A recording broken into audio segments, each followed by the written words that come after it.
Hare Krishna. So in this particular lecture, we'll start with collisions. Last class में we already discussed about impulse और इससे पहले centre of mass का तो काफी कुछ पढ़ चुके हैं. So in this class we'll start with collisions. ध्यान से देखो, अगर इस चैप्टर से क्वेश्चन आना है तो 70% चांसेस है कि कोलिजन से देगा, इसलिए ध्यान से देखना. Very very easy, extremely easy thing. अगर पहले के सारे कॉन्सेप्ट्स आपको क्लियर है, वेरी इजी. ध्यान से देख.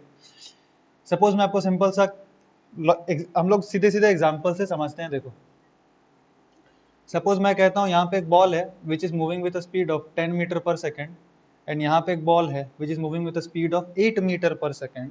Now my question is,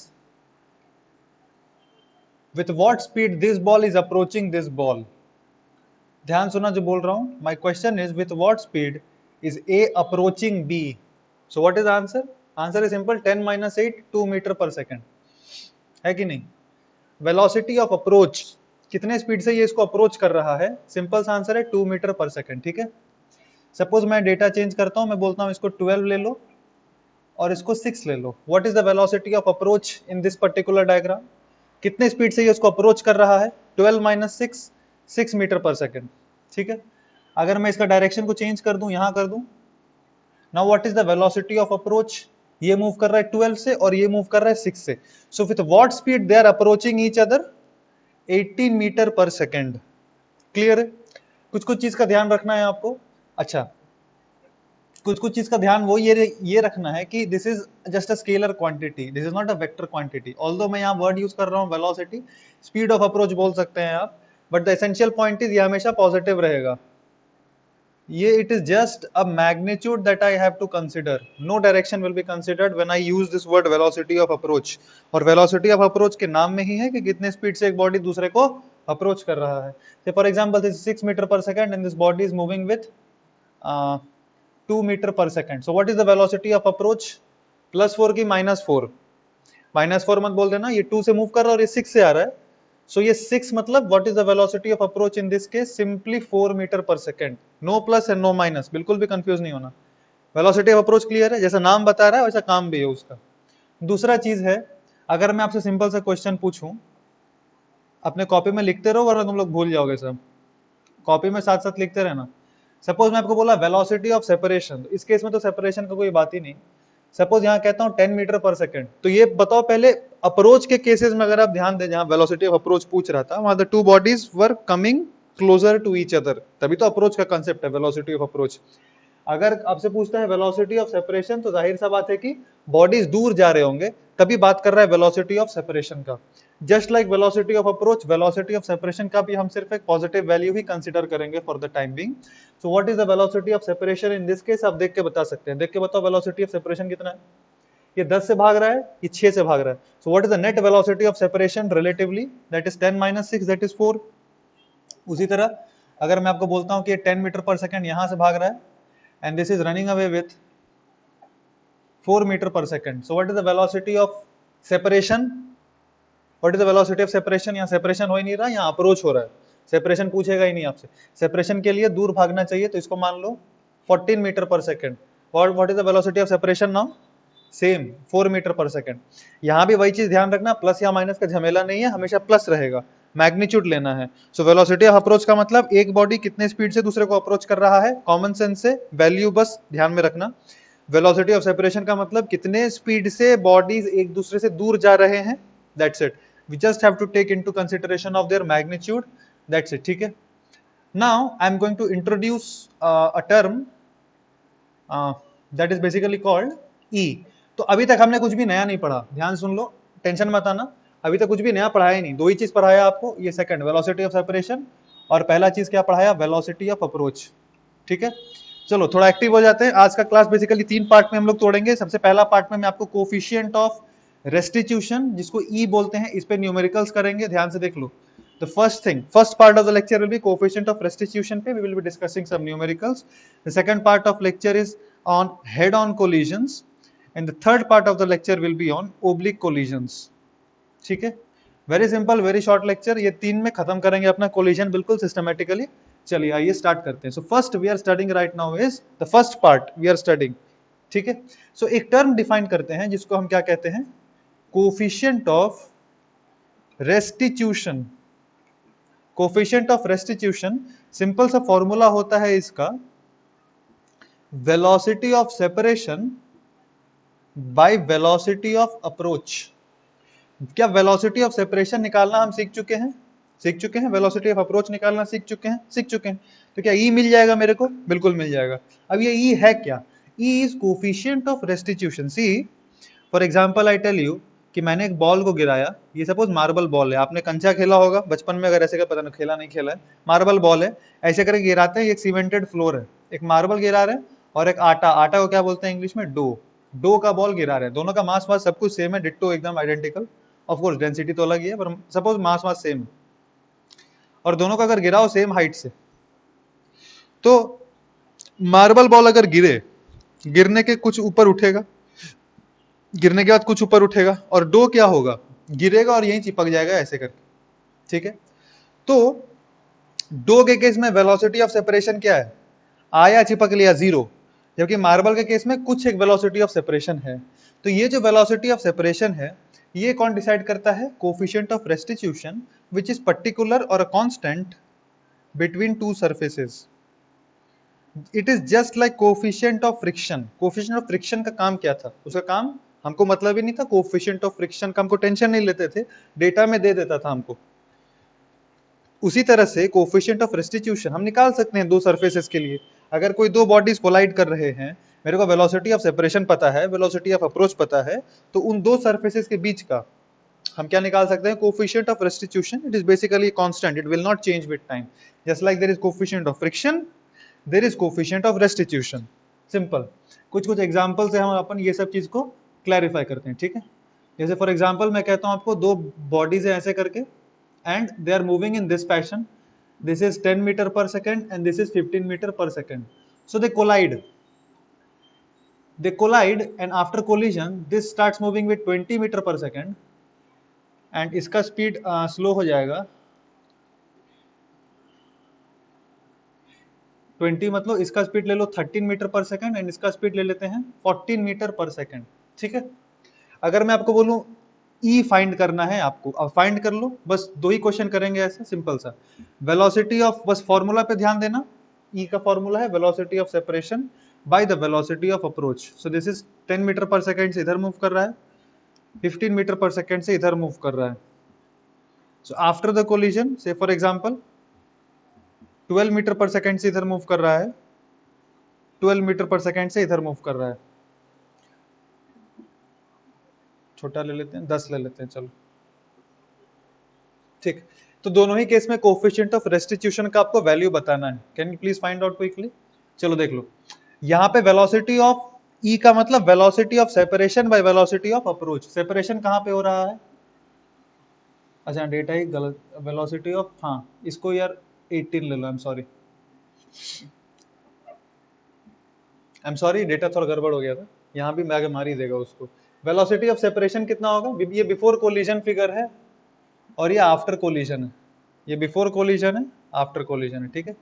so before collision I mean E का वैल्यू क्या होता है? Velocity of separation. अगर आप सेपरेशन का बात करें यहाँ पे वेलोसिटी ऑफ सेपरेशन कितना है? 3, and what is the velocity of approach? 5. So this is the coefficient of restitution. Simple. What is the coefficient of restitution in this case? What is the velocity of separation? 10 plus 2f, दूर जा रहे हैं तो velocity of separation is 22. What is the velocity of approach? पास आ रहे हैं कि ऐसे करके उल्टे डायरेक्शन में आ रहे हैं, velocity of approach is 25. This is the value of E in this case. So given any diagram, before collision, after collision, अगर मेरे को speeds पता है, I can tell the coefficient of restitution without any doubt. Now there are some special things about coefficient of restitution, ठीक है। सबसे पहले तो ये कांस्टेंट ये मैं बता दिया आपको, और साथ ही साथ कोफिशिएंट ऑफ रेस्टिट्यूशन का जो वैल्यू है it will lie between 0 to 1। आपको याद रखना है coefficient of restitution can be 0 and it can be maximum 1, it can not be more than that. इसका मतलब ऐसा कभी नहीं हो कि velocity of separation, it will never happen that velocity of separation is greater than the velocity of approach, ऐसा नहीं होगा। Otherwise it would mean that kinetic energy ज्यादा आ जाएगा आफ्टर कोलिजन, जो कि पॉसिबल नहीं है।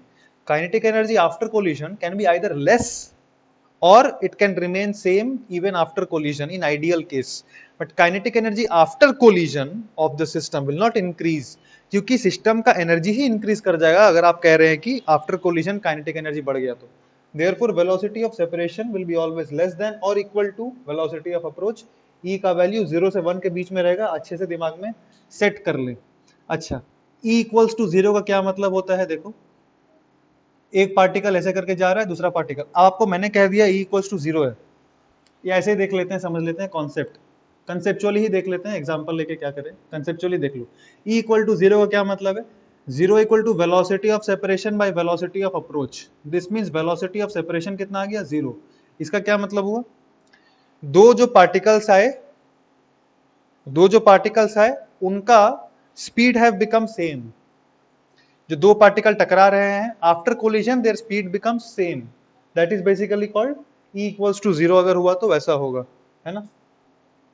जैसे फॉर एग्जांपल ऐसे करके मूव कर रहा है सपोज 10 मीटर पर सेकंड से, and this is moving with a speed of 8 metre पर second. I tell you E equals to 0 और मैं आपको बोला फाइंड द फाइनल स्पीड। आप लोग एक बार ट्राई करो इसको, फाइंड द फाइनल स्पीड, खुद से ट्राई करो। E का वैल्यू 0 दिया हुआ है, राइट, ओके। तो हम क्या करते हैं, इसका मान लेते हैं स्पीड हुआ v2, इसका स्पीड मान लेते हैं v1। फाइनल स्पीड बताना है ना मेरे को। कितना वेरिएबल है देखो तो, दो वेरिएबल है। एक इक्वेशन कोएफिशिएंट ऑफ रेस्टिट्यूशन का लिख लेते हैं। E इक्वल्स टू क्या होगा, velocity of separation, what is velocity of approach, 2, ये तो 0।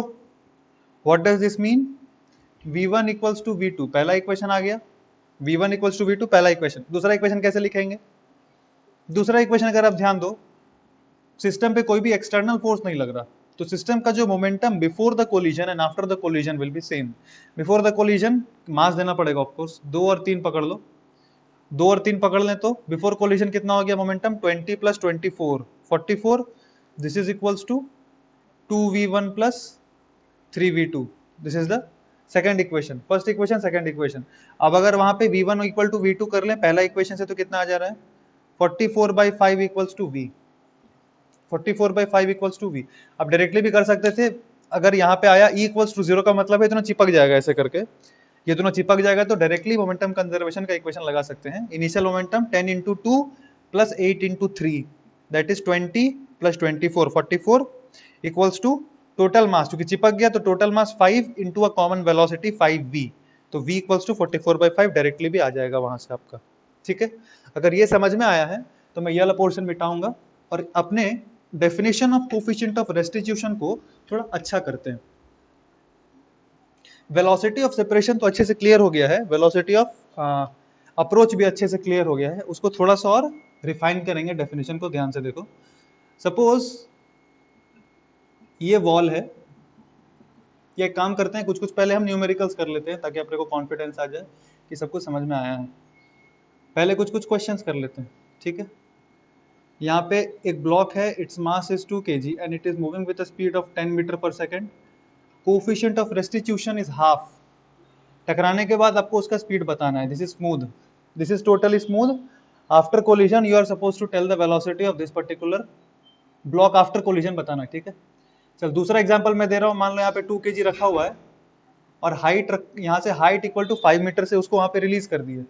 फिर मैं आपको बह रहा हूँ यहाँ पे कोफिशिएंट ऑफ रेस्टिट्यूशन, 3 केस ले लो, E इक्वल्स टू 1 ले लो, दूसरा केस में E इक्वल्स टू 0 ले लो और तीसरा केस में E equals to half. So आपको इस केस में बताना है find the max height attend.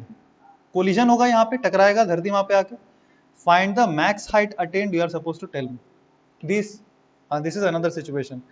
तीसरा सिचुएशन है, ये ग्राउंड है and the particle is coming in this fashion, ऐसा करके आ रहा है। दिस इज 37 डिग्री और इसका स्पीड है फॉर एग्जाम्पल 10 मीटर पर सेकेंड, 10 मीटर पर सेकेंड है। कोफिशिएंट ऑफ रेस्टिट्यूशन है suppose 0, half and 1। Again 3 situations I have given you, you have to tell me the final velocity कितना होगा। 3 situations are there। इसका मास से तो कोई मतलब, ठीक है आप करो फिर मैं बताता हूँ आपको। These are the 3 questions, फटाफट आप लोग करिए, till then I'll drop the board। Okay, यहाँ एक इंपॉर्टेंट चीज बताना है, ठीक है। चलो ये वाला क्वेश्चन सॉल्व हम लोग करते हैं। सॉल्यूशन ऑफ फर्स्ट, ई का वैल्यू दिया हुआ है half, so half equals to velocity of separation by velocity of approach कितना है इस केस में 10, तो वेलोसिटी ऑफ सेपरेशन कितना आ गया 5 मीटर पर सेकेंड। आपको ये चीज अच्छे से याद रखना है अब से कि एकदम ध्यान सुना, very important principle. Suppose for example एक सरफेस अगर फिक्स्ड है और ऐसा करके कर लेते हैं, देखो सपोज एक सरफेस फिक्स्ड है और उस पे एक बॉल आ रहा है v स्पीड से, ठीक है, और कोफिशिएंट ऑफ रेस्टिट्यूशन ई दिया हुआ है। सो कोफिशिएंट ऑफ रेस्टिट्यूशन क्या होगा, velocity of separation by velocity of approach, ठीक। अब चूंकि ये सरफेस फिक्स्ड है, because this surface is fixed, तो वेलोसिटी ऑफ अप्रोच कितना होगा v, या इसको v नॉट बोल लेते हैं, v not. Velocity of approach तो फिक्स्ड है v not, velocity of separation कितना होगा, मान लो टकराने के बाद, ये वाला बना रहा हूं मैं आफ्टर कोलिजन, टकराने के बाद अगर ये स्पीड है v, वेलोसिटी ऑफ सेपरेशन कितना होगा, सिर्फ v हो जाएगा। वेलोसिटी ऑफ सेपरेशन क्या हो जाएगा, सिर्फ v, क्योंकि ये सरफेस मूव नहीं कर रहा है देयरफॉर। तो यहाँ पे जो फाइनल वेलोसिटी है वो क्या आता है, ई वी नॉट। ये आपको रिजल्ट याद रखने का है फॉर फास्ट कैलकुलेशंस। अगर एक सरफेस फिक्स्ड रहता है और वहां कोई चीज आके टकरा रहा है, तो what is the rebound velocity, simply E multiplied by velocity before colliding, ये करना है। जैसे फॉर एग्जांपल मैं आपको 2-3 एग्जांपल करके दिखाता हूं, देखो मान लो ग्रेविटी नहीं है, 100 मीटर पर सेकंड से आया, ये ग्राउंड है, ग्रेविटी नहीं है, 100 मीटर पर सेकंड से आया और ये ग्राउंड है, और ई का वैल्यू मैं कहता हूं 1/4 पकड़ लो। रिबाउंड वेलोसिटी कितना हो जाएगा, 100 into e, that is 25 metre पर सेकंड, सिंपल। टकराने के बाद इसका स्पीड ऊपर की तरफ 25 हो जाएगा, टेंशन कर लेने की कोई बात ही नहीं।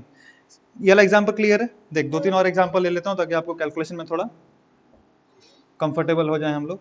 सपोज ये 20 मीटर पर सेकंड है और coefficient of restitution of this ball, ये स्मूथ है, द सरफेस इज स्मूथ। टकराने के बाद सपोज मैं यहाँ पे कहता हूँ, सपोज ई का वैल्यू हाफ, सो टकराने के बाद क्या हो जाएगा इसका speed, E multiplied by velocity. अब ऐसा क्यों हो रहा है वो ध्यान रखना, ये इसका टर्म्स एंड कंडीशंस अप्लाइड है।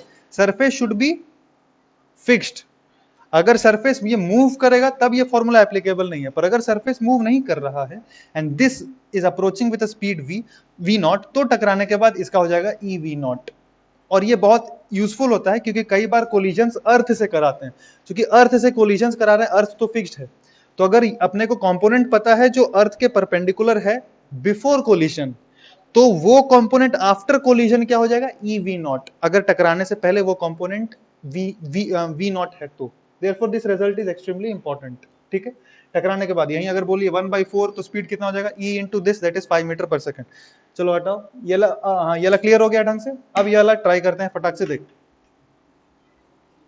ये वाला फटाक से कर लेते हैं। देखो मैक्सिमम हाइट बोला है, पहला केस दिया e इक्वल्स टू 1, आपने अगर सॉल्व किया होगा तो यहाँ पे स्पीड कितना आया होगा, √2gh, यहाँ पे स्पीड आएगा 10 मीटर पर सेकंड, ठीक है। अगर e का वैल्यू 1 है तो जस्ट बिफोर टकराना स्पीड वाज 10, और जस्ट आफ्टर टकराना स्पीड कितना हो जाएगा, क्योंकि अर्थ तो फिक्स्ड है, जस्ट आफ्टर टकराना जो स्पीड है वो हो जाएगा 10 मीटर पर सेकंड जो पहले था, e into v naught, e into v naught, तो रिवर्स में हो जाएगा 10 मीटर पर सेकंड। मैक्सिमम हाइट कितना, u square by 2g, 5 metre, simple. दूसरा वाला देख, जस्ट बिफोर कोलिजन अपना स्पीड दिया हुआ है 10 मीटर पर second, just after collision speed कितना हो जाएगा, e into v naught, e into v naught. आप जैसे करेंगे आप देखेंगे इसका स्पीड 0 आ गया, चिपक लिया, ये यहीं पे आया और यहीं गिर के रह गया, उठा ही नहीं उसके बाद, तो मैक्स हाइट कितना आ गया इस केस में, 0, उठा ही नहीं। सी वाला देख, e हाफ, e अगर हाफ है तो टकराया किस स्पीड से, 10 मीटर पर सेकंड से, कितने स्पीड से उठेगा, e का वैल्यू हाफ है तो e into v naught, 5 metre पर सेकंड से ऊपर जाएगा ये, तो h क्या होगा, u square by 2g, 5/4, 1.25 metre, answer. जो अब ये क्वेश्चन करना सिंपल था, but the essential point was what we are suppose to learn is, जब टकरा रहा है और वो सरफेस फिक्स्ड है जिससे टकरा रहा है, तो जो फाइनल स्पीड है वो क्या हो जाएगा, ई वी नॉट, ये याद रखना आपको।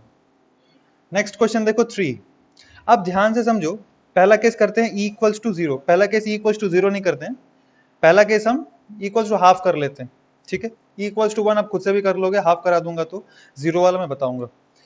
क्वेश्चन नंबर 3 ध्यान से देखो, इसमें वेलोसिटी ऑफ अप्रोच, पहले तो ये वॉल है उसको अप्रोच कर रहा है, तो वेलोसिटी ऑफ अप्रोच क्या लिखेंगे, 10 लिखेंगे कि कुछ और लिखेंगे, ध्यान समझना थोड़ा इंपॉर्टेंट है। वेलोसिटी ऑफ अप्रोच इस केस में क्या लिखेंगे, 10 लिखेंगे कि वर्टिकल कंपोनेंट ऑफ 10 लिखेंगे, क्या लिखेंगे? देखो अगर ध्यान से लॉजिकली समझो, 10 का दो कंपोनेंट है, एक कंपोनेंट ये है और दूसरा कंपोनेंट ये है, तो ये वाला कंपोनेंट अप्रोच करने में उसका कोई रोल है क्या? ये जो 10 है, इसका जो ये कंपोनेंट है, इस वॉल को अप्रोच करने में उसका कोई रोल नहीं है। देयरफॉर वेलोसिटी ऑफ अप्रोच में सिर्फ ये वाला कंपोनेंट ही काउंट होगा, ठीक है? तो ये वाला कंपोनेंट कितना है,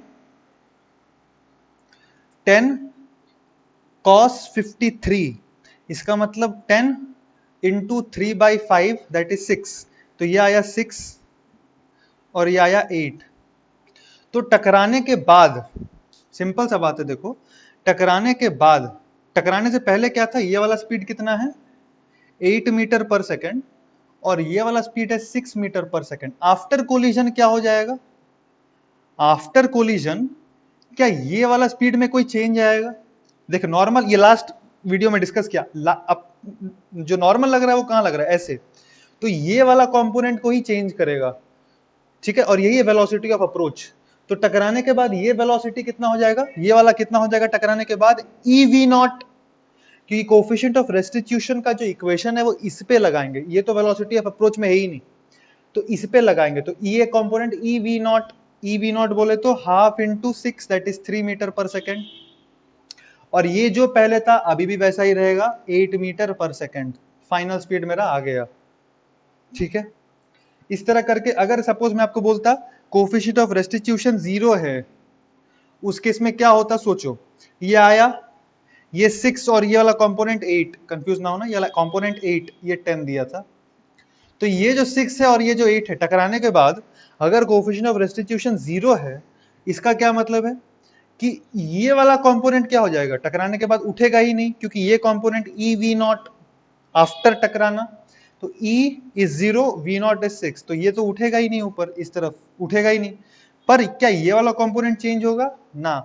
तो जिस स्पीड से आया उसका सिर्फ ये वाला कंपोनेंट बचेगा, और ये वाला था 8 मीटर पर सेकेंड, तो ऐसे करके आएगा, टकराएगा और ऐसे निकल जाएगा, अगर E 0 है तो। ये बहुत ही इंपॉर्टेंट पॉइंट है, क्यों, ध्यान से सुनो, कई आपको ये मिसकंसेप्शन हो सकता है कोलिजन्स पढ़ते हुए कि E इक्वल्स टू 0 का मतलब होता है बॉडी चिपक गया।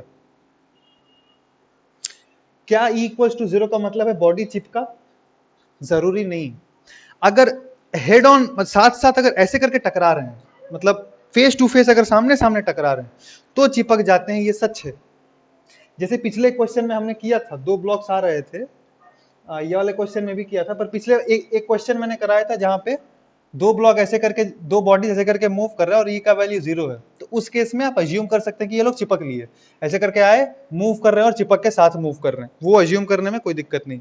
पर हमेशा जरूरी नहीं कि ये हमेशा चिपक जाए, क्योंकि जब ऐसे करके एंगल पे आएगा ना, जब एंगल पे आएगा तो इसका वेलोसिटी ऑफ अप्रोच क्या है, ये तो जो वेलोसिटी ऑफ अप्रोच में जो कंट्रीब्यूट करता है कंपोनेंट, वो वाला 0 हो जाता है, पर जो नहीं करता है वो तो एज इट इज रहेगा, तो ऐसे करके आएगा और फिसल के निकल लेगा ऐसे करके, ठीक है? ये थोड़ा इंपॉर्टेंट सेक्शन, ध्यान समझना। E इक्वल्स टू 0 का मतलब बॉडी चिपक गया? Absolutely no, there is no such concept, but yes in some cases it is, we can assume like that for faster calculation, certainly. तो दोनों का हमको क्लैरिटी रहना चाहिए कि किस केस में नहीं चिपकता है और किस केस में चिपक जाता है, ठीक है? अपना कॉन्सेप्ट रिफाइन, अब यहाँ, अब ये दोनों केस क्लियर है ढंग से कि इक्वल्स टू हाफ रहे और इक्वल्स टू 0 रहे, तो दोनों ही केस में फाइनल स्पीड कैसे बताएंगे? ओके, ढंग से क्लियर है। तो देखो E का डेफिनेशन क्या लिखाए थे, velocity of separation by velocity of approach. इसको थोड़ा सा रिफाइन करना पड़ेगा, कैसे, ध्यान से देखें, कंफ्यूजन होगा आपको, होना चाहिए। अगर मैं आपको ऐसा एक डायग्राम बना के दे दूं, इसका रेडियस है सपोज 2 मीटर और इसका रेडियस है 3 मीटर, और मैं कहता हूं ये जा रहा है 10 मीटर पर सेकेंड से और ये आ रहा है से 5 मीटर पर सेकेंड से। अब वेलोसिटी ऑफ अप्रोच क्या है, वेलोसिटी ऑफ अप्रोच क्या होगा, वेलोसिटी ऑफ अप्रोच 15 होगा या कुछ और होगा? आपको डिसाइड करके सोचना है कि वेलोसिटी ऑफ अप्रोच क्या होगा। देखो मैं बता दे रहा हूं, इसके से वेलोसिटी ऑफ अप्रोच 10 + 5 नहीं होगा। जब ये कोलाइड कर रहे हैं, ध्यान से देखो, कोलिजन इस लाइन के अलोंग हो रहा है, राइट? रियलिटी में 10 + 5 कब होता है वो मैं आपको दिखाता हूं। 10+5 ऐसा नहीं कि हो ही नहीं सकता, हो सकता था अगर बॉडी के मोशन का डायरेक्शन कुछ ऐसा अगर होता तो होता। कैसा होता देखो, रेडियस इसका है 2 मीटर और अब ये मूव कर रहा है 10 मीटर पर सेकंड से, और ये जो छोटू वाला है, सपोज फॉर एग्जांपल मैं कुछ भी बना दे रहा हूं, 2 मीटर छोटा वाला है, छोटा 10 और ये वाला बड़ा वाला है, और सपोज ये इधर मूव कर रहा है 5 मीटर पर सेकंड से और इसका रेडियस है 3 मीटर। इस पर्टिकुलर केस में वेलोसिटी ऑफ अप्रोच कितना होगा? इस केस में होगा क्या? 10+5, क्योंकि जिस लाइन के अलोंग ये लोग कोलाइड कर रहे हैं उसी लाइन के अलोंग दोनों का वेलोसिटी भी है। तो हम वो सिंपल मेथड कर सकते हैं जो अभी तक करते आए थे कि वेलोसिटी ऑफ अप्रोच इस केस में क्या होगा? 10+5 15 डायरेक्टली बोल सकते हैं। पर अगर इनका मोशन उस लाइन के अलोंग नहीं है जिस लाइन के अलोंग कोलिजन हो रहा है, कोलिजन इस लाइन के अलोंग हो रहा है और इनका जो मोशन था वो ऐसा था 10 मीटर पर सेकेंड और इस तरफ था 5 मीटर पर second, so their velocity is not along the line of collision. This basically line of collision is known as line of impact. This is known as technically line of impact, क्योंकि impact इस line के along हो रहा है, ठीक है। इनका velocity इस लाइन के along नहीं है, therefore this is not the velocity of approach. What velocity of approach in this case is not 15, but in this case velocity of approach is 15 metre पर सेकेंड, क्योंकि एक ही लाइन के along आ रहे हैं, ठीक है। तो जो एक्चुअल डेफिनेशन होता है ई का वो ये होता है velocity of separation by velocity of approach along the line of impact. इसका मतलब velocity of separation along the line of impact bye velocity of approach along the line of impact. This is the actual magnitude of E. अब पिछले सारे problems में मैं ये क्यों नहीं बताया था? क्योंकि पॉइंट पार्टिकल्स थे, रेडियस वेडियस दिया नहीं हुआ था, सो हम अज्यूम करते हैं कि जो वो आ रहे थे अपने लाइन ऑफ इम्पैक्ट के ही अलोंग आ रहे थे। लेट्स से फॉर एग्जांपल ऐसा करके जो क्वेश्चंस कराया था उसमें दोनों कैसे कोलाइड करेंगे? अपने जो लाइन ऑफ इम्पैक्ट है उसी के अलोंग तो कोलाइड करेंगे, और उसी के अलोंग स्पीड भी दिया हुआ था दोनों का, तो डायरेक्टली ये फॉर्मूला काम कर लिया। पर अगर बड़ा बड़ा बॉडीज दिया हुआ है ऐसा सर्कुलर बॉडीज, उस केस में देयर वेलोसिटीज का जो डायरेक्शन है दैट में not match with the line of impact. यह है डायरेक्शन ऑफ वेलोसिटी और ये है लाइन ऑफ इम्पैक्ट, अलग हो गया। जब अलग हो गया तो आपको ध्यान में रखना है ई का जो डेफिनेशन है वो क्या है? Velocity of separation along the line of impact bye velocity of approach along the line of impact. तो यहाँ पे वेलोसिटी ऑफ अप्रोच है कितना? बताओ, ट्राई करो। वेलोसिटी ऑफ अप्रोच कितना है? देख, ये 3 दिया हुआ था, रेडियस 3, और ये 2 + 3, तो ये हो गया अपना 5, राइट। सो दिस एंगल कितना हो जाएगा? ये एंगल परपेंडिकुलर बाय हाइपोटेन्यूज, तो ये एंगल हो गया 37 डिग्रीज। ओके, सो ए और बी, अगर हम बात करें वेलोसिटी ऑफ अप्रोच तो वो क्या बोलेंगे? 10 cos 37 प्लस 5, ये 5 cos 37 है ना, 10 cos 37 प्लस 5 cos 37, दोनों एक दूसरे की तरफ ही आ रहे हैं, therefore this things get added. तो वेलोसिटी ऑफ अप्रोच आ रहा है 12 मीटर पर सेकेंड। ठीक उसी तरह, आई होप ये समझ में आया हो ढंग से। ठीक उसी तरह से ये वाला जो एग्जांपल लिए थे ना, जहां पे ये वॉल था और ये ऐसे करके आ रहा था, तो ये जो स्पीड था मान लो 10 मीटर पर सेकेंड था, ये जब कोलाइड करेगा ना इस वॉल के साथ ऐसे करके सपोज, तो इसका लाइन ऑफ इम्पैक्ट क्या है? लाइन ऑफ इम्पैक्ट ये है, इसके अलोंग इम्पैक्ट हो रहा है, देयरफॉर अपने को velocity along the line of impact चाहिए था, इसीलिए इसका ये वाला जो कंपोनेंट था ना उस पे कोएफिशिएंट ऑफ रेस्टिट्यूशन यूज किए थे, अगर आप ध्यान से देखे होंगे। इसका ये वाला कंपोनेंट जो लाइन ऑफ इम्पैक्ट के अलोंग है वो वेलोसिटी ऑफ अप्रोच डिसाइड करता है। सपोज यहाँ पे ई का वैल्यू मैं कहता हूँ हाफ, और ये आ रहा है 10 मीटर पर सेकेंड से, और ये वाला एंगल कितना दिया हुआ था आपको? डेटा भूल गया मैं, जितना भी हो एक सिंपल सा एग्जांपल ले लेते हैं। देखो फिर से अलग एग्जांपल आप लोग खुद से कर लो क्योंकि इंपॉर्टेंट है। सपोज ये डाल रहा हूं मैं ऐसे करके 20 मीटर पर सेकंड से, ग्रेविटी नहीं है, हॉरिजॉन्टल प्लेन है, टॉप व्यू देख रहे हैं हम लोग। कौन सा व्यू देख रहे हैं? ऊपर से देख रहे हैं, ऐसे करके आ रहा है, यहाँ पे कोलाइड हो रहा है, ठीक है। सॉल्व कर लियो हो, फिर से एक बार कर लो, प्रैक्टिस हो जाएगा। 53 डिग्री पे आके कोलाइड हो रहा है, कोएफिशिएंट ऑफ रेस्टिट्यूशन का वैल्यू है 1/4।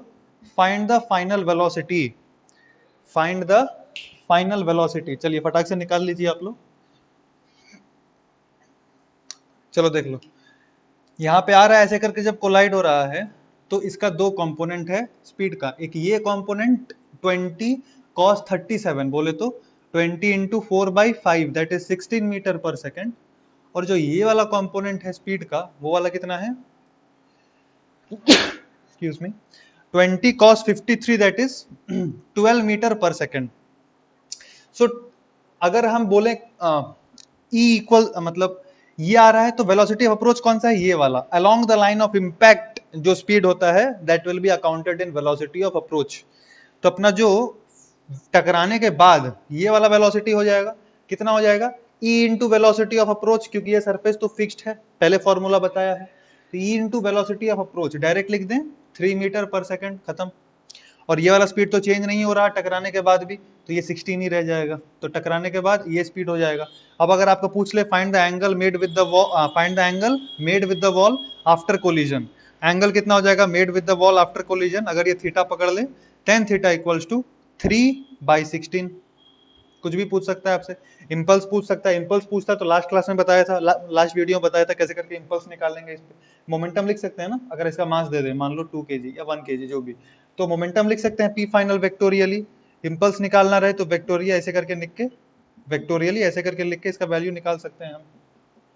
पता चल गया ना मेरे को पी एक्स और पी वाई, तो इनिशियल पी एक्स और पी वाई पता है, तो ऐसे करके माइनस करके हम निकाल सकते हैं, ठीक है। So this was the basics about the coefficient of restitution. Now we'll discuss some problems on the coefficient of restitution. Before discussing some problems, I just want to clarify some more concept. बस एक बार छोटा सा revision, हमने अभी तक ज्यादा कुछ नहीं सीखा, सिंपल सा चीज सीखा। क्या सीखा, ई क्या होता है, कोएफिशिएंट ऑफ रेस्टिट्यूशन, कांस्टेंट होता है, इसे कोएफिशिएंट ऑफ फ्रिक्शन होता है, उसका वैल्यू क्या होता है, velocity of separation by velocity of approach. अगर बड़े बॉडीज हैं तो उस केस में ध्यान रखना है कि velocity of approach along the line of impact लिखना है आपको। तो ई का वैल्यू क्या आएगा, basically velocity of separation along the line of impact bye velocity of approach along the line of impact. Along the line of impact का ध्यान रखना हमेशा, क्योंकि कोलिजन जो होता है ना वो along the line of impact होता है।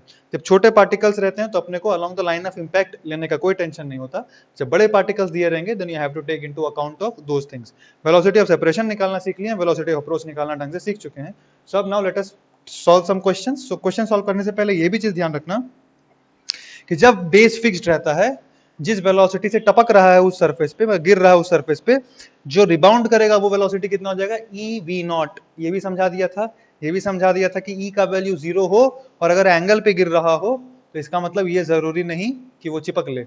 एक ही लाइन ऑफ मोशन में अगर है तो 100% चिपकेगा, पर अगर लाइन ऑफ मोशन मतलब लाइन ऑफ इंपैक्ट के अलॉन्ग अगर इनिशियल वेलोसिटीज नहीं है तो वो नहीं चिपकेगा, फिसल जाएगा, ठीक है। अब आइए हम फटाफट कुछ कुछ क्वेश्चंस करते हैं। Let me one just check the time. Yeah, so we have time. ध्यान से देखो अब, these are some very good problems. Say for example, I am saying 20 meter per second से this stone is thrown at an angle of 37 degree. So ये stone जाता है ऐसे करके और यहाँ पे गिरता है, और गिरने के बाद फिर से ऐसे करके उठेगा। आपको बोला ये सेकंड रेंज कितना होगा, ये आपको बताना है। ये सेकंड रेंज कितना होगा ये वाला आपको डिटरमाइन करना है। Coefficient of restitution of the earth दे दिया सपोज हाफ, सेकंड रेंज आपको डिटरमाइन करना है, ठीक है। सेकंड क्वेश्चन इज, यहाँ पे ऐसे करके ये वॉल है, this is a wall and from here I project ऐसे करके, सपोज ये वाला मैं कह दे रहा हूँ आपको 10√2 मीटर पर सेकंड से ऐसे करके फायर किया गया है, एंड दिस इज 45 डिग्री। इसका वैल्यू मैं आपको दे देता हूं, say for example half, and this is 5 metre. So ये नेचुरली जाएगा यहाँ दीवार पे लगेगा, एंड दीवार पे लगने के बाद at what distance from this wall the ball will fall. Question पूरा लिख नहीं रहा, at what distance from wall this ball will land on the ground again, ये वाला आपको डिटरमाइन करना है। ये वाला क्वेश्चन हो गया। तो ऐसा ही बिल्कुल एक और question just for the sake of practice, just for the sake of practice बिल्कुल डिट्टो ऐसा ही एक और क्वेश्चन दे रहा हूँ। 53 डिग्री के एंगल पे फेंक रहे हैं विद स्पीड ऑफ 12.5 मीटर पर सेकेंड, एंड ये वाला जो दूरी दिया है वॉल से, इसके समय दे दिया था, यहाँ भी दे दिया है, this is 7.5 metre. Again the question 2 का अब पार्ट वाइज ले लो, this is first part and this is second part, both are almost identical only. You have to just tell that after collision with the wall कितना पीछे ये ball गिरेगा. ठीक है, बिल्कुल डिट्टो सेम क्वेश्चन है, ये आपको करके बताना है अपने को. ठीक है, चलिए स्टार्ट करते हैं. ये वाला देखो ध्यान से, अगर आप ध्यान से देखो ये रेंज तो आप डायरेक्टली बता सकते हो ना कितना होगा. ये वाला रेंज बता सकते हैं. खैर वो रेंज तो मेरे को मतलब ही नहीं है. सपोज यहाँ पे जब बॉल गिर रहा है, ये तो बिल्कुल सिमेट्रिकल यहाँ पे आएगा, तो ये जो 20 मीटर पर सेकंड इसका दो कंपोनेंट है, ध्यान से देख. 20 मीटर पर सेकंड का ये कंपोनेंट कितना है, 20 cos 37, that is 20 into 16 metre पर सेकंड है, और इसका ये वाला कंपोनेंट कितना है, 12 मीटर पर सेकंड. ध्यान से देखना प्लीज, एक ही बार बताऊंगा, इंपॉर्टेंट है और बहुत सिंपल लगेगा आपको. इनिशियली ये है, this is the initial thing. अब ध्यान से देखो, जब कोलाइड करेगा उस समय क्या हो रहेगा, पहला कोलिजन, फर्स्ट कोलिजन है ये. फर्स्ट कोलिजन के टाइम जब कोलाइड हो चुका है, कोलिजन से जस्ट पहले ये वाला स्पीड कितना है 12, और ये वाला स्पीड कितना रहेगा 16, इसमें तो कोई डाउट नहीं. कोलिजन से जस्ट पहले है 12 बिल्कुल ऐसे, और कोलिजन से जस्ट पहले ये 16 रहेगा. ठीक है, just before collision. Just after collision क्या हो जाएगा, देख ये जो 12 है ये ऊपर की तरफ कितना हो जाएगा, E into v y. Change हो जाएगा कि नहीं, यहां पे कितना था Vy, इसको अगर मैं Uy बोल लेता हूं, चलो इसको क्या बोल लेता हूं Uy, तो कोलिजन के जस्ट बाद ये क्या हो जाएगा Euy, मतलब हाफ इंटू 12, ऊपर की तरफ हो जाएगा 6. अगर ये 6 पता पड़ गया तो आप रेंज आराम से बता सकते हो. रेंज कितना हो जाएगा, R2 का वैल्यू कितना हो जाएगा 2, टाइम ऑफ फ्लाइट निकाल लो 2Uy बाई G, ये टाइम ऑफ फ्लाइट आ गया, और इस तरफ कितना मूव करेगा 16. सो ये आपका answer, this is the answer, simple. अब इसको थोड़ा जनरलाइज कर लेते हैं, देखो this is the answer, answer मिटा दे रहा हूं मैं.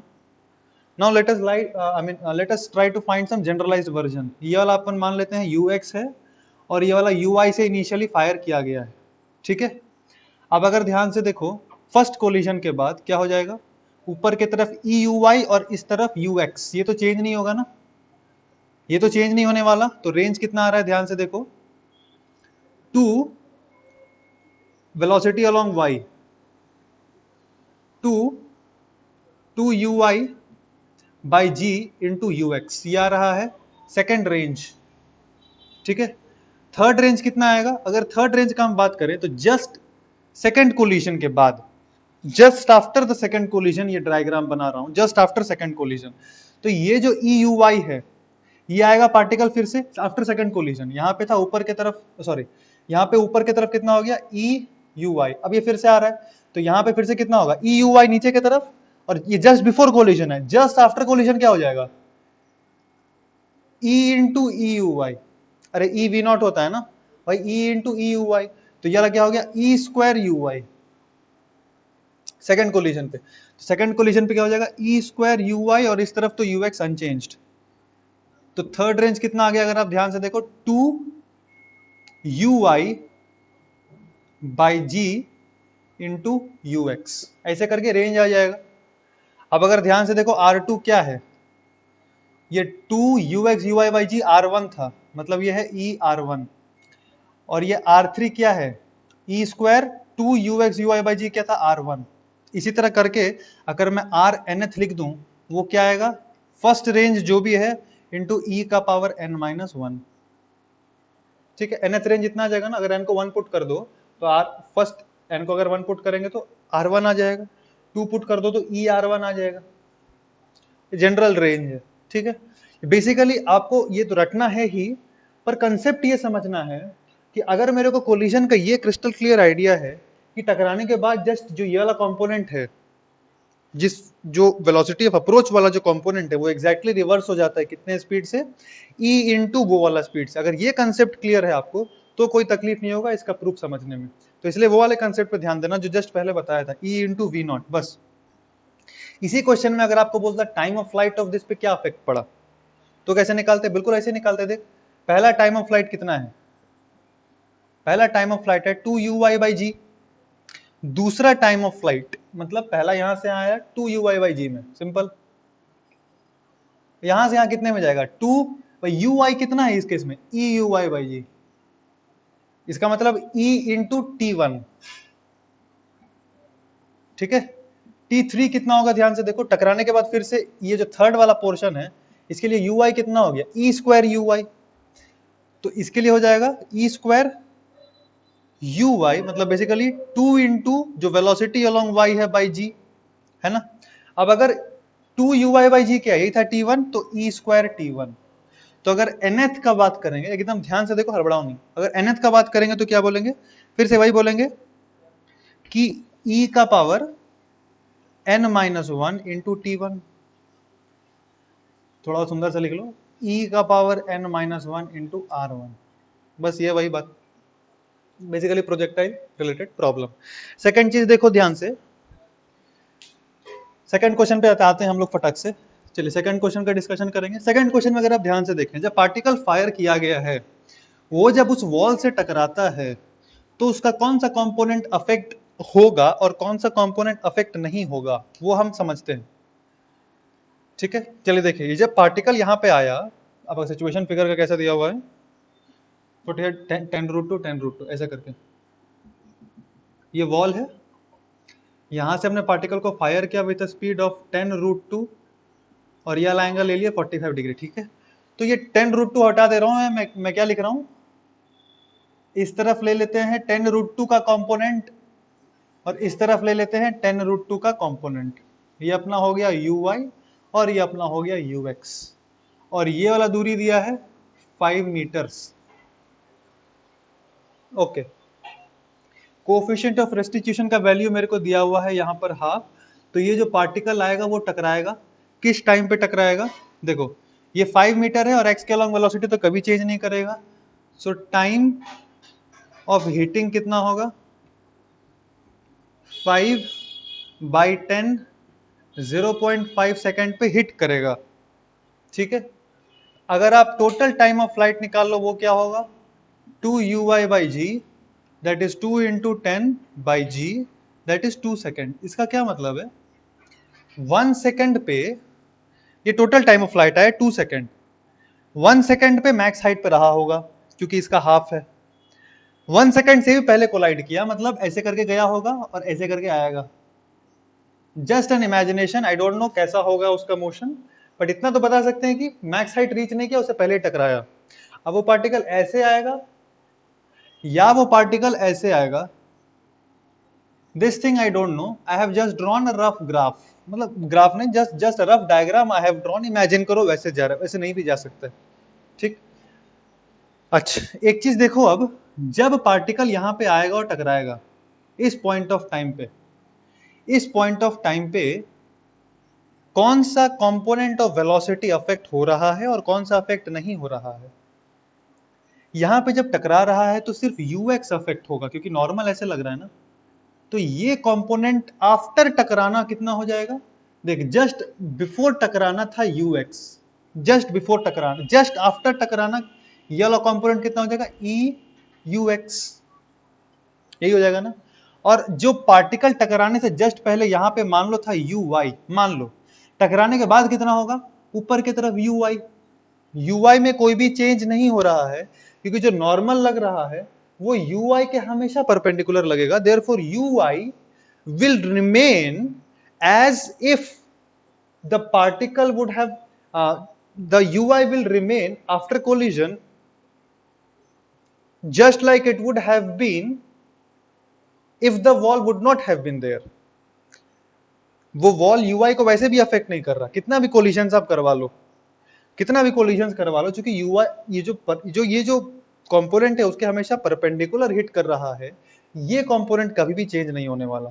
इसका एक बहुत स्पेशल इफेक्ट है, उसका इफेक्ट क्या है कि जो टाइम ऑफ फ्लाइट था this will be unchanged, time of flight will be unchanged. क्यों, क्योंकि यूआई तो कभी भी चेंज नहीं हो रहा, कभी भी यूआई चेंज नहीं होगा, तो जो पहले जो टाइम ऑफ फ्लाइट था, टाइम ऑफ फ्लाइट अभी भी वही रहेगा। ये समझ में आया, ये ढंग समझ लो फिर आगे बढ़ेंगे। तो टाइम ऑफ फ्लाइट अगर कभी भी चेंज नहीं हो रहा तो टकराने में लगा 0.5 second, time still left before coming to ground कितना आ जाएगा जो टोटल टाइम ऑफ फ्लाइट है माइनस जितना खाया यहां से यहां तक जाने में। तो जो टाइम ऑफ फ्लाइट जो बचा टाइम वो कितना बचा 1.5 सेकेंड। अच्छा अब ये 1.5 सेकेंड में ये जो पलटी मारा स्पीड ये कितना है e इंटू यू एक्स। तो e into you x after collision e का वैल्यू हाफ और ux का वैल्यू 10, ये आ गया 5। इसका मतलब टकराने के बाद ये वाला जो वेलोसिटी हो गया 5 और ये अपना ui से मेरे को मतलब नहीं है क्योंकि मेरे को रेंज चाहिए। क्या चाहिए? रेंज। उसके लिए टाइम चाहिए जो निकाल चुका हूं मैं, और मेरे को ये स्पीड मिल गया है कितना 5। तो जो डिस्टेंस आएगा वो कितना आएगा, ये जो स्पीड था टकराने के बाद multiplied by the time of flight after collision, that is 1.5, that is 7.5 meters। अब देखो ये 5 मीटर है, 7.5 पीछे आएगा, उसमें कोई डाउट नहीं। पर मैं अगर यही e का वैल्यू 1/10 ले लेता, बहुत छोटा ले लेता, तो हो सकता है 5 से छोटा आ जाता, मतलब टकराया और फिर यहीं गिर गया, ऐसा भी हो सकता था, उसमें कोई डाउट का बात नहीं। ढंग से देखो, ये वाला क्लियर हुआ तो ये वाला सॉल्व करो, बिल्कुल डिट्टो है, इसमें और उसमें कोई ज्यादा डिफरेंस नहीं। तो ये वाला ट्राई करते हैं फटाक से। ये वाला जब ये वाला इतना डिटेल में समझाऊंगा नहीं, ये वाला मैं डायरेक्ट कर दे रहा हूँ, ध्यान से देखो। पर हाँ आप लोग को समझ में आना चाहिए, और ये मत समझना कि ये कोई स्टैंडर्ड प्रॉब्लम है, ऐसा कुछ नहीं है। कंसेप्चुअली अगर आप थॉरो रहेंगे तो ऐसा कुछ और क्वेश्चन भी दूंगा तब कर सकते हैं, अच्छा अच्छा क्वेश्चन मैं क्लास में करा दूंगा आप लोग को। देख 12 मीटर पर सेकंड से जा रहा है 12.5 से, तो ये वाला कंपोनेंट कितना है 12.5 cos 53, मतलब 12.5 इंटू 3/5 दैट इज 7.5 मीटर पर सेकेंड, राइट। और ये वाला कंपोनेंट कितना है इंटू 4/5, 5 इंटू 2.5 इंटू 4 10, ये हो जाएगा 10 मीटर पर सेकेंड। अच्छा सो यहां पे जाके टकराने में कितना टाइम लगेगा, उसके लिए तो चेक कर लो टकराएगा कि नहीं। तो टाइम ऑफ फ्लाइट कितना है इस केस में, टाइम ऑफ फ्लाइट है 2 uy/g, 2 सेकेंड आया टाइम ऑफ फ्लाइट। और यहां तक पहुंचने में कितना टाइम लगेगा उसको, टाइम टू हिट, टोटल दूरी बाई ये वाला है 7.5, ओके। तो 1 सेकेंड में हिट कर देगा, टाइम ऑफ फ्लाइट 2 है, इसका मतलब एग्जैक्टली हाईएस्ट पॉइंट पे हिट किया है। कहां पे हिट किया है एग्जैक्टली हाईएस्ट पॉइंट पे। एनीवे हमको तो पता है कि टाइम ऑफ फ्लाइट में चेंज आने वाला नहीं है, तो जो टाइम रिमेनिंग है आफ्टर टकराना, टाइम जो बचेगा मतलब टकराने के बाद जो टाइम बचेगा जिसमें वो हवा में रहेगा, वो कितना है टोटल टाइम माइनस जितना टाइम में वो टकराया, 1 सेकंड तक के लिए और हवा में रहेगा। और ये जो जाएगा जब यहाँ पे हिट किया टॉप मोस्ट पॉइंट पे, रिटर्न वेलोसिटी कितना है उसका e into you x, that is e का वैल्यू दिया है क्या, अरे e का वैल्यू नहीं दिया, e का वैल्यू पकड़ लो कुछ भी, e का वैल्यू e ही रहने दो, अगर आपने सॉल्व नहीं किया e का वैल्यू e ही रहने दो, चलो। सो e इंटू यू एक्स कितना है 7.5, ये आया e इंटू यू एक्स। तो जो डिस्टेंस ट्रेवल करेगा वो कितना करेगा रे, ये वाला speed into the time, that is e into 7.5, ई का जो ही वैल्यू हो सब्स्टिट्यूट कर देंगे हम, ई का वैल्यू 1 दिया तो 7.5 हो जाता, गया वापस यहीं आ गया कभी भी, खैर छोड़ो। ई डी का वैल्यू समझ में आ गया आप लोग को, ऐसा करके। तो दीज आर सम क्वेश्चंस, एक क्वेश्चन मैं देता हूँ, आप ट्राई कर सकते हैं खुद से, इट्स अ गुड क्वेश्चन। ऐसा करके दिया हुआ है, पार्टिकल को फेंके, ठीक है, पार्टिकल गया टकराया, टकराने के बाद पार्टिकल नीचे गिरा, गिरने के बाद फिर से उठा और फिर यहां पे आया। सो पार्टिकल गया, वॉल से टकराया, then it fell on the ground, ground से टकराया, और ग्राउंड का ई और इसका ई सेम दिया हुआ है आपको, आपको टेंशन नहीं लेना, दोनों का कोएफिशिएंट ऑफ रेस्टिट्यूशन सेम दिया हुआ है। यहां से टकराया, फिर यहां से टकराया, और फिर ये वापस यहाँ पे आके गिरा जहां से स्टार्ट हुआ था। आपको बताना है फाइंड डी, क्वेश्चन में और कुछ नहीं दिया है, सिर्फ इतना ही दिया। वहां पे जाके टकराया, वापस आया, टकरा के यहाँ से जब उठा तो यहाँ पे आके गिरा एग्जैक्टली जहां से स्टार्ट हुआ था। Find the value of e, ठीक है। So these were some questions on coefficient of restitution. Now let us proceed quickly to the different kinds of collisions. These were some basic questions on coefficient of restitution. Let us proceed quickly to different kinds of collisions. ध्यान से देखिए, अगर हम बात करते हैं collisions का, there are 3 kinds of collisions. We haven't studied, अगर आप ध्यान समझो, we haven't studied kinds of collisions till now. हमने बस coefficient of restitution को डिटेल में पढ़ा है with numerical. जो पहला पार्ट था लेक्चर का वो खत्म हुआ है अभी। नाउ सेकेंड पार्ट बोला था आपको वो स्टार्ट कर रहे हैं हम लोग। तो कोलिजन का दो वे में कोलिजन को क्लासिफाई करते हैं। एक वे में जो क्लासिफाई करते हैं कोलिजन को वो ये है, पहला इलास्टिक कोलिजन्स, दूसरा प्लास्टिक कोलिजन्स, या फिर इसको बोलते हैं परफेक्टली इन इलास्टिक कोलिजन, और जो तीसरा डिवीजन है इसको कहते हैं पार्शियली इलास्टिक, इसको कहते हैं पार्शियली इलास्टिक या पार्शियली इन इलास्टिक कोलिजन।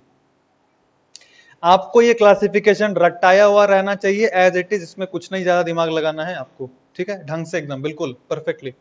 तीन तरह के कोलिजन, ये क्लासिफिकेशन है। इलास्टिक कोलिजन का क्या खास बात है, ध्यान से देखो।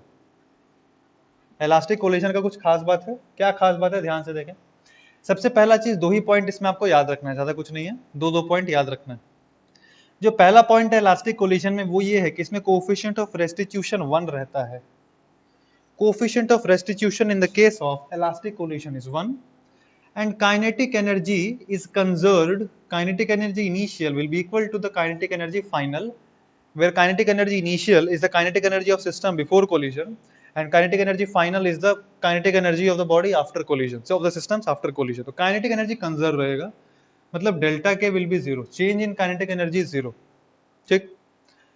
perfectly inelastic collision, थोड़ा एग्जांपल देता हूँ, देखो इलास्टिक कोलिजन, जैसे फॉर एग्जांपल दो स्टील बॉल, पता नहीं कौन सा क्या एग्जांपल हो, वो वाला बॉल देखा ना तुम लोग, उसको क्रेजी बॉल बोलते हैं, पिंग पोंग बॉल, वो बचपन में खेला होगा, पता नहीं तो खेला है कि तुम लोग, खेलता तो है नहीं तुम लोग। पिंग पोंग बॉल मतलब वो जो रबड़ टाइप का बॉल, छोटा सा बॉल रहता है जो बहुत उछलता है, थोड़ा जोर से फेंको तो उतना ऊपर उछल जाएगा, वो वाला बॉल। तो उसको अगर आप इस हाइट से गिराओगे तो देखोगे जो गिरता है तो एग्जैक्टली इस हाइट तक उठने का कैपेसिटी रहता है उसके पास, ऑलमोस्ट उस हाइट तक उड़ जाता है वो। वैसे केस को क्या बोलेंगे, E = 1, क्योंकि जिस वेलोसिटी से ठोका वॉल को, वो ही वेलोसिटी वॉल भी इसको ठोकने के बाद उसका वेलोसिटी ऊपर की तरफ सेम हो जाएगा। ऐसा क्यों, क्योंकि अगर E1 है तो वेलोसिटी ऑफ सेपरेशन और वेलोसिटी ऑफ अप्रोच सेम होना चाहिए। तो velocity separation, velocity of approach same होना चाहिए, इसीलिए जिस वेलोसिटी से गिरा उसी वेलोसिटी से वापस भी आएगा। ये एक छोटा सा एग्जांपल हो गया परफेक्टली इलास्टिक कोलिजन का। दूसरा है, इसको इलास्टिक नहीं कहते, परफेक्टली इलास्टिक कहते हैं, ठीक है। परफेक्टली इलास्टिक में E1 होता है और काइनेटिक एनर्जी का लॉस मिनिमम होता है, मिनिमम नहीं, 0 होता है, होता ही नहीं है। परफेक्टली इलास्टिक में काइनेटिक एनर्जी का लॉस इज परफेक्टली 0, लड्डू होता है, कोई लॉस नहीं होता है। दूसरा प्लास्टिक या परफेक्टली इन इलास्टिक, इसका क्या एग्जांपल है, एक आटा का बॉल को छोड़ दो, आटा का बॉल ले लो या क्ले ले लो, जो भी लेना है, और यहां से छोड़ दो, अगर आप ये बॉल को लेकर अगर यहां से छोड़ दोगे तो क्या होगा, नीचे आएगा, चिपक लेगा, ऐसे करके हो गया, मूव ही नहीं करेगा। ये कौन सा कोलिजन है, प्लास्टिक, जिसमें आता है और चिपक लेता है इसके साथ। बेसिकली इसके लिए E का वैल्यू 0 होता है। अब ध्यान से समझना, मैंने पहले भी कहा था E का वैल्यू 0 का मतलब ये नहीं कि मैं ये मतलब ये नहीं कि वो दो बॉडी चिपक लिया, ये गलत है। पर कई सारे केसेस में ऐसा होता है, इसलिए मैं यूज करूंगा ये वर्ड की बॉडी चिपक लिया, पर आपको समझना है कि वो 100% ट्रू नहीं भी हो सकता है। अगर ऐसे करके बॉडी आए, ऐसे करके बॉडी अगर आता है तो जो कंपोनेंट परपेंडिकुलर है वो 0 हो जाता है, पर इसका जो हॉरिजॉन्टल कंपोनेंट है वो रहेगा। तो ऐसे करके आएगा अगर, तो ऐसे करके निकल लेगा, तो वो ध्यान रखना। तो डो है बेसिकली E = 0 का एग्जाम्पल है बस, परफेक्टली इन इलास्टिक कोलिजन। और इस केस में जो काइनेटिक एनर्जी का लॉस है वो मैक्सिमम होता है। आपको दो ही चीज याद रखना, E परफेक्टली इलास्टिक में E1 होता है, काइनेटिक एनर्जी का लॉस होता ही नहीं है। परफेक्टली इन इलास्टिक में या प्लास्टिक कोलिजन में E = 0 होता है, मैक्सिमम लॉस होता है, और इसमें 0 से बड़ा होगा और 1 से छोटा होगा। और काइनेटिक एनर्जी का कुछ लॉस होता है, वो निकालना पड़ता है, सम लॉस, ठीक है, वो निकालना पड़ेगा अपने को, as per the given data in the question अपने को निकालना पड़ता है। बस ये तीन चीज जो बोर्ड पे लिखा है आपको अच्छे से रटाया हुआ होना चाहिए, और बाकी इस पे हमको कुछ कुछ न्यूमेरिकल्स सॉल्व करने हैं, जो मैं फटाफट कराऊंगा, ध्यान से देख, ठीक है। ये तीन चीज अगर आपको ढंग से क्लियर है, फटाफट नोट कर लो, and then we are going to solve some very important problems. चलिए स्टार्ट करते हैं फटाक से। देखिए एग्जाम्पल, सपोज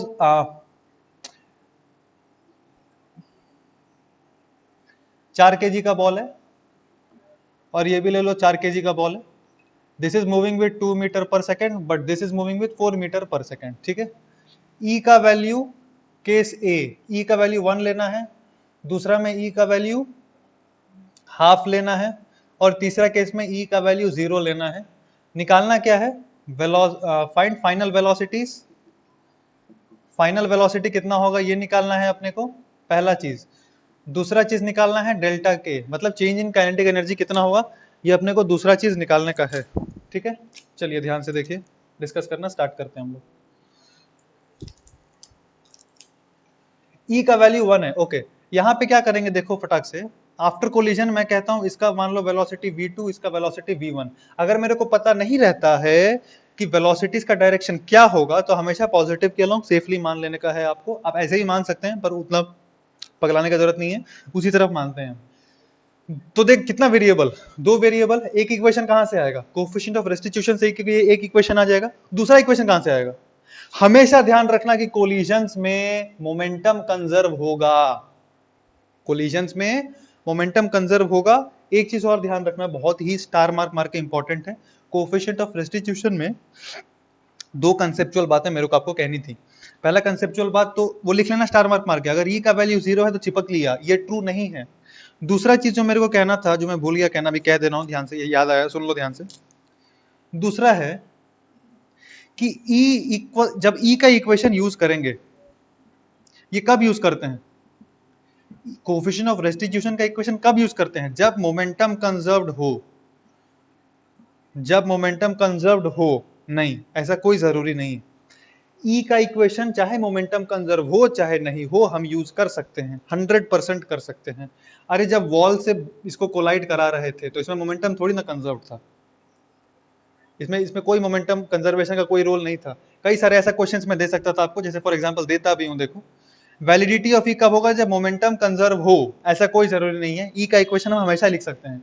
फॉर एग्जाम्पल देखो, मैं आपको दिखाता हूं, मान लो ये भारी भरकम वॉल है, ये क्या है? भारी भरकम, भारी एकदम बॉल है, वॉल है, बॉल नहीं वॉल, और ये इधर मूव कर रहा है सपोज 10 मीटर पर सेकंड से। ओके, यहां से एक बॉल आ रहा है, ग्रेविटी लेस सब कुछ है, ऐसे करके आ रहा है bus, with a speed of 20 metre पर सेकंड। आपको दे दिया मैं ई का वैल्यू, पकड़ लो आप हाफ। ई का वैल्यू क्या पकड़ लो? हाफ। मैं बोला find the final velocity after collision, find the final velocity after collision. अब ध्यान से समझो, ये वॉल देने का क्या सिग्निफिकेंस है? कोई सिग्निफिकेंस है कि नहीं? सिग्निफिकेंस है। सिग्निफिकेंस ये है कि कोलिजन के बाद इस वॉल को कोई फर्क नहीं पड़ेगा, छोटा सा बॉल है ना, हेवी वॉल, इसलिए चिल्ला चिल्ला के बोल रहा था भारी भरकम वॉल है, हेवी वॉल है। टकराने के बाद कोई फर्क नहीं पड़ेगा, ये भी कितने से मूव करेगा? 10 मीटर पर सेकंड से। और मान लो ये जो बॉल है वो मूव कर रहा है v से, ठीक। सिंपल सा इक्वेशन लगाएंगे, वेलोसिटी ऑफ सेपरेशन कितना है? ये v ज्यादा होगा, v minus 10। Velocity of separation है देखो v माइनस 10, वेलोसिटी अप्रोच कितना था? 20 10 30, this should be equal to E. तो v का वैल्यू कितना आ गया? 25 मीटर पर सेकंड। सिंपल। मोमेंटम कंजर्व है क्या? मोमेंटम कंजर्व नहीं है, यहाँ पे मोमेंटम कंजर्व नहीं है, क्योंकि इसका मोमेंटम देख चेंज हो गया और इसका वही है, मतलब ओवरऑल सिस्टम का मोमेंटम बदल गया है कोलिजन के बाद। ऐसा कोई जरूरी नहीं है कि मोमेंटम कंजर्व है। देखना, इसका खैर मास वास छोड़ो, इसका जो भी मास है, मान लो इसका मास m है, तो इसका इनिशियल मोमेंटम कितना था सिस्टम का? 10m माइनस इसका मान लो मास कुछ m डैश है, 10m minus 20m dash. Collision के बाद मोमेंटम कितना है? 10m plus 25m dash. ये दोनों इक्वल है क्या? ये दोनों इक्वल नहीं है, ये और ये इक्वल नहीं है। देयरफॉर ई का जब इक्वेशन लगा रहे हो तो मोमेंटम कंजर्व हो, ऐसा कोई जरूरी नहीं है। मोमेंटम कंजर्व नहीं रहा तो भी 100% मार सकते हैं, उसमें कोई डाउट का बात नहीं है, गारंटी मार सकते हैं। एक और क्वेश्चन देख लो, ऐसे करके सपोज एक वॉल दिया हुआ है ऐसे करके आपको, और ये वॉल मूव कर रहा है विद स्पीड ऑफ 20 मीटर पर सेकंड। पीछे से एक बॉल आया विद स्पीड ऑफ, इसको काम करो, 1 मीटर पर सेकंड से जा रहा है और बॉल जोश में आ रहा है 20 मीटर पर सेकंड से। कोएफिशिएंट ऑफ रेस्टिट्यूशन आप पकड़ लो हाफ। फिर से बताओ, ये 2 मीटर ले लो, फिर 2 मीटर पर सेकंड ले लो। Find the final velocities after collision. फिर से ये हैवी वॉल है, ये एक हेवी वॉल है, find the final velocity of this after collision. तो फिर से हम ई का इक्वेशन लगाएंगे। अब देखिए 2 मीटर पर सेकंड से जा रहा है, ये 20 से आ रहा है, तो वेलोसिटी ऑफ सेपरेशन को मैं क्या लिख दूं? मान लो टकराने के बाद इधर आ रहा है v से, तो वेलोसिटी ऑफ सेपरेशन क्या होगा? इधर v और उधर 2 ऐड होगा। मैं बार बोल रहा हूं कॉमन सेंस से लेना, ये ज्यादा वेक्टर मत लगाना, कॉमन सेंस से ले लेना ये। तो वेलोसिटी ऑफ सेपरेशन होता है यहाँ पे v plus 2, velocity of approach कितना होगा 18, 2 से भाग रहा है ना ये, और ये 20 से भाग रहा है, तो वेलोसिटी ऑफ अप्रोच 18 कितना हो जाएगा ये 1/2। इसका मतलब v का वैल्यू कितना आ गया देख 9 माइनस 2 7 मीटर पर सेकेंड, और ये पॉजिटिव आया मतलब डायरेक्शन सही माना था। आप उधर भी मान सकते हो, कोई दिक्कत नहीं है, v-7 आ जाएगा, आप उधर भी मान सकते हो v-7 आएगा। तो यहाँ पे माना था पॉजिटिव ही आ रहा है, इधर ही आएगा 7 मीटर पर सेकेंड से। मोमेंटम कंजर्व है क्या, है ही नहीं, मोमेंटम कंजर्व नहीं है। सो देयरफॉर ई का जो इक्वेशन है वो मोमेंटम कंजर्वेशन में ही लगाते हैं, ऐसा कोई जरूरी नहीं है, कभी भी लगा सकते हैं। ठीक है, ई का वैल्यू दिया रहे तो चुपचाप ई का इक्वेशन लगा देते हैं। खैर बस एक कंसेप्ट था वो जो आपको ध्यान में रखना है, कभी कंफ्यूज नहीं होना है। यहाँ तो खैर हमेशा मोमेंटम कंजर्व्ड है क्योंकि यहाँ कोई भी एक्सटर्नल फोर्स नहीं है, फ्रिक्शनलेस सरफेस है। तो पहला इक्वेशन हम लिखेंगे कोएफिशिएंट ऑफ रेस्टिट्यूशन का, और दूसरा इक्वेशन लिखेंगे मोमेंटम कंजर्वेशन का। पहला इक्वेशन लिखना ध्यान से देख, velocity of separation equals to E into E का वैल्यू 1 और वेलोसिटी ऑफ अप्रोच कितना है 2, तो v2 माइनस v1 आ गया 2। ये समझ रहे हो ना तुम लोग, ई को उधर भेज दिया, E into velocity of approach 2, पहला इक्वेशन। दूसरा इक्वेशन मोमेंटम कंजर्वेशन का, तो जो इनिशियल मोमेंटम था कितना था 16 8 24, फाइनल मोमेंटम कितना हो जाएगा, ये भी 4 किलो ये भी 4 किलो ना, 4v1, ये भी 4 kg और ये भी 4 kg, 4v1 प्लस 4v2, इसका मतलब v2 प्लस v1 आया 6, ये है सेकंड इक्वेशन। ठीक है, तो फाइनल फटाक से हम निकाल सकते हैं, फाइनल कितना आएगा, दोनों को अगर ऐड कर दो तो 2v2 इक्वल्स टू 8, v2 आ गया 4 मीटर पर सेकेंड और v1 आ गया 2 मीटर पर सेकेंड। देख लो 2v2 इक्वल्स टू 8, इसका मतलब v2 का वैल्यू आ गया 4 और v1 का वैल्यू आ गया 2 मीटर पर सेकेंड। ठीक, तो फाइनल स्पीड आ गया। तो ऐसे करके सारा केसेस में कर सकते हैं क्या, बिल्कुल कर सकते हैं। एक इक्वेशन किसका होगा, कोएफिशिएंट ऑफ रेस्टिट्यूशन का इक्वेशन होगा एक, और दूसरा इक्वेशन किसका होगा, मोमेंटम कंजर्वेशन का दूसरा इक्वेशन होगा। दो वेरिएबल है, याद रखना, तो 2 इक्वेशन 2 वेरिएबल, खत्म। अब ध्यान दो काइनेटिक एनर्जी का, हमको पहले तो पहला क्वेश्चन था फाइंड द फाइनल वेलोसिटीज, इसके केस में निकाल लिया। काइनेटिक एनर्जी का चेंज बताना है, कितना होगा, आंसर तो हमको पता ही है कि ई का वैल्यू 1 है, ये परफेक्टली इलास्टिक कोलिशन है, तो डेल्टा के का वैल्यू 0 आना चाहिए, नहीं आ रहा है मतलब कुछ गड़बड़ है, करके देख लेते हैं। फाइनल काइनेटिक एनर्जी कितना होगा, हाफ m v1 स्क्वायर, फटाफट करते हैं, plus half m v2 square, v2 square sorry 16, ये कितना आ गया रे 16 8 और ये 64 32 40 जूल्स, ये है फाइनल। और इनिशियल कितना आएगा, half m v square plus half m v square, वही इक्वेशन है, ये तो वही इक्वेशन है, 32 प्लस 8 40 जूल। ध्यान से देखो कोई भी लॉस नहीं हो रहा काइनेटिक एनर्जी का, होना भी नहीं चाहिए, ई का वैल्यू 1 है, होगा कैसे। ठीक है, दूसरा अगर आप सॉल्व करोगे ई इक्वल्स टू 0.5 लेके, खुद से सॉल्व करना, मैं नहीं करने वाला, मैं समझा दिया वो कैसे करना है, 2 इक्वेशन है, ये खुद से सॉल्व करना। डेल्टा के का वैल्यू इसके लिए आना चाहिए 2.5 जूल्स। आप सॉल्व करो, v1 v2 निकालो ढंग से 0.5 लेके, डेल्टा के निकालना 2.5 जूल्स आएगा, और इसके लिए v1 v2 खुद से निकालो और डेल्टा के चेक करो, 4 जूल्स आना चाहिए, खुद से निकालना और चेक करना, 4 जूल्स आना चाहिए आंसर। तो ये हुआ अपना बेसिक कोलिजन का बात।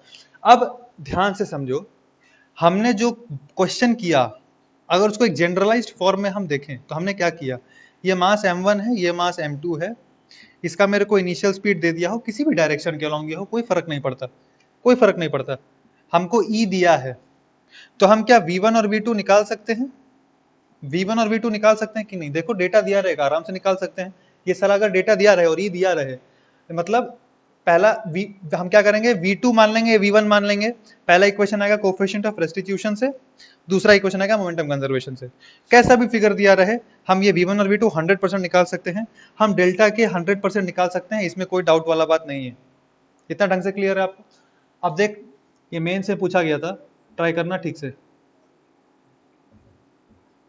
ढंग से ट्राई कर लो, सिंपल क्वेश्चन है।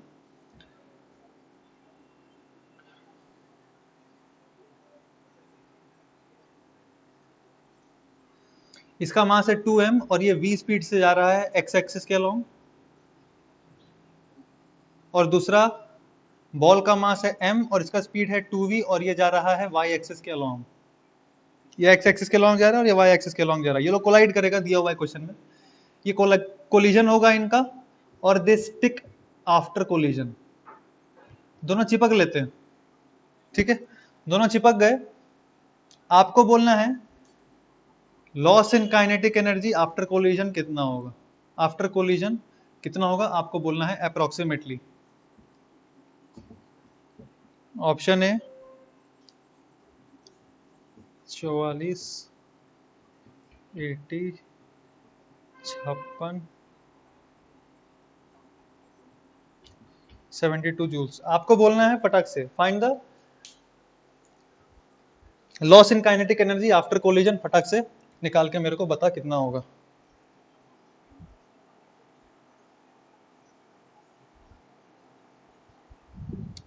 तो लॉस इन काइनेटिक एनर्जी कितना होगा, चलो फटाक से ये आप लोग खुद से निकालो, मैं नहीं बताऊंगा, ठीक है, खुद से निकालो और ये वाला क्लास में डिस्कशन करेंगे अगर आप लोग से नहीं हुआ। इसका आंसर है 56, आंसर आना चाहिए आप लोग का, आंसर आएगा 56। इनिशियल मोमेंटम पता है ना, फाइनल जब बॉडी चिपक ही गया तो फाइनल मोमेंटम पता कर सकते हैं,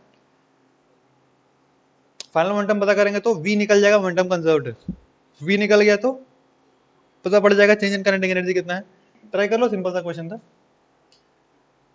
तो अपने हेड ऑन कोलिजन ढंग से खत्म कर लिया। अब एक छोटा सा देखो, एक और बात है, मान लो ये मास है m1 और ये मास है m2, ये मूव कर रहा है विद स्पीड ऑफ u1 और ये मूव कर रहा है विद स्पीड ऑफ u2, कुछ भी स्पीड हो, कोएफिशिएंट ऑफ रेस्टिट्यूशन अगर आपको दे दिया है क्वेश्चन में और अगर आपको बोले ये है m1 और फाइनल है, ये बिफोर कोलिजन है और ये आफ्टर कोलिजन है, ढंग से देख लो फटाफट, बिफोर कोलिजन आफ्टर कोलिजन, ये है स्पीड v2 और ये है मास m2। अगर मेरे को v1 डायरेक्टली लिखना रहे तो क्या लिखेंगे, तो एक छोटा सा फॉर्मूला है,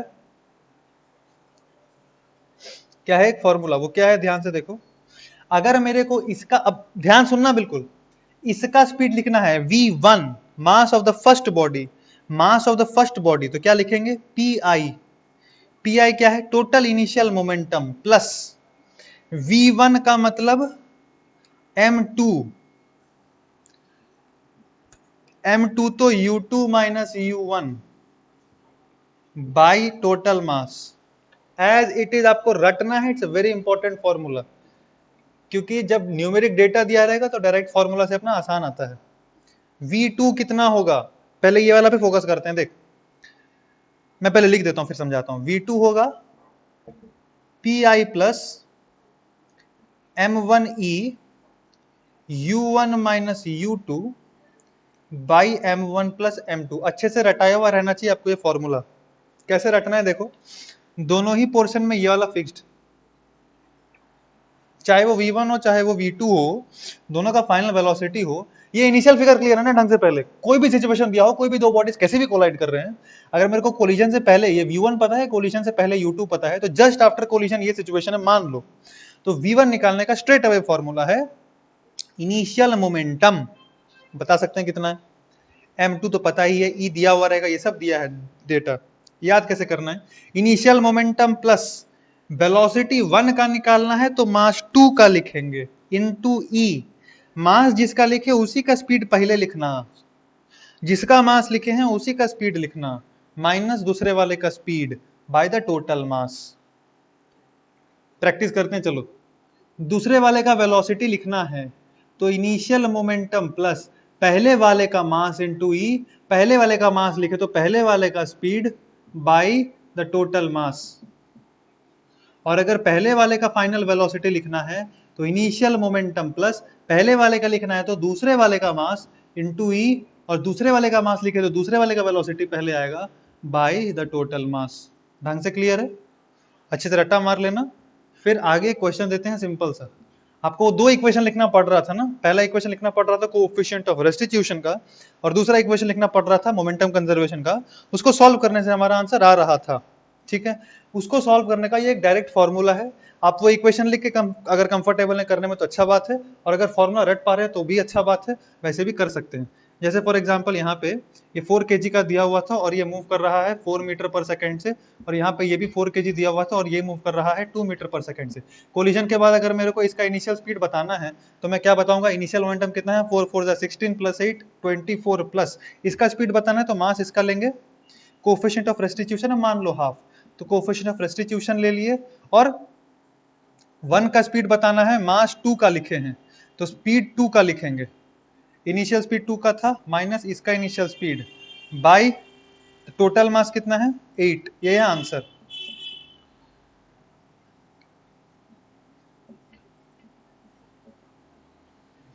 टू 2.5 मीटर पर सेकंड, आप लोग चेक कर लेना प्लीज एक बार। और सपोज सेकंड इसका मेरे को अगर लिखना है तो इनिशियल मोमेंटम प्लस इसका मास इनटू ई, इसका लिख रहे हैं ना, इसका मास लिखे तो स्पीड भी इसी का लिखेंगे, माइनस इसका speed that is 2 by the total mass that is 8, फटाक से कर लिए 28 बाई 8, कितना आ गया ये 3.5 मीटर पर सेकंड। ठीक है, डायरेक्ट कर सकते हैं आप, थोड़ा प्रैक्टिस होना चाहिए। और एक बहुत ही इंपॉर्टेंट चीज, ये वेक्टोरियली ध्यान रखना, ठीक है, दीज आर वेक्टर्स, डायरेक्शंस का ध्यान रखना, उसका मतलब इस डायरेक्शन में अगर जा रहे हैं तो पॉजिटिव लेने का है, ये वेक्टोरियली आएगा आपका, यहाँ मैग्नीट्यूड एंगल मत पुट कर देना, ऑपोजिट अगर आ रहे हैं ना तो u1 माइनस u2 को अकॉर्डिंगली पुट करना साइंस के साथ, ये डायरेक्शन को पॉजिटिव लेते हुए। ठीक है, दो छोटा सा चीज बता रहा हूं यहाँ पे, ध्यान से देख लो, दो छोटा छोटा चीज। अगर इलास्टिक कोलिजन है और मासेस सेम है, दो केस स्टैंडर्ड केस जो आपके टेक्स्ट बुक में भी दिया है, आपको रटाया रहना चाहिए कि if E equals to 1 and masses are same तो velocity gets interchanged, velocity gets interchange formula से प्रूफ करके भी देख सकते हैं।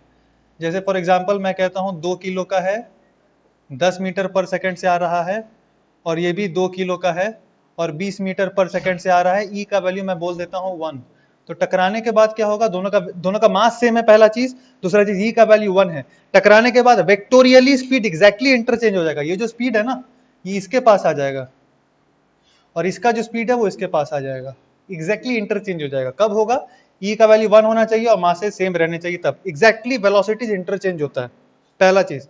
दूसरा चीज, अगर बहुत बड़ा मास है और बहुत छोटू सा मास है, अगर ये दोनों का कोलिजन हुआ, मान लो ये यू स्पीड से जा रहा है और ये रेस्ट पे रखा हुआ था, पूछता है स्कूल के एग्जाम्स में इसलिए बता दे रहा हूँ, यू स्पीड से जा रहा है और ये रेस्ट पे रखा है, कोलाइड किया, तो जो फाइनल स्पीड है इसका वो होता है 2 इंटू बड़ा वाला का स्पीड।